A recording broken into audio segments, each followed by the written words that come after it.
ఉంది కదా సార్, కొద్దిగా అన్నీ అయిపోయిన తర్వాత ఎక్కడ రావాలి? క్లినికల్ నోట్స్లోనే సేవ్ చేస్తేనే అన్ని సేవ్ అయిపోతాయి కదా అదే సార్. అదే ఇక్కడ ప్రింటర్ సింబల్ ఉంది కదా సార్, ప్రింటర్. ప్రింటర్ మీద క్లిక్ చేస్తే ఇలా వస్తుంది సార్ డిశ్చార్జ్ ఫామ్. ఓకే.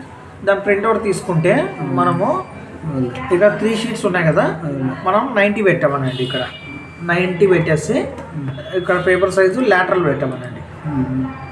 2 పేపర్స్లో వచ్చేస్తుంది. అది ఈజీ, సింపుల్. 2 పేపర్లు. అంతే. తర్వాత ఇక్కడ తంబేసినాక సార్ కింద మనకు యాడ్ వ్యూ లెటర్స్ ఉంది కదా,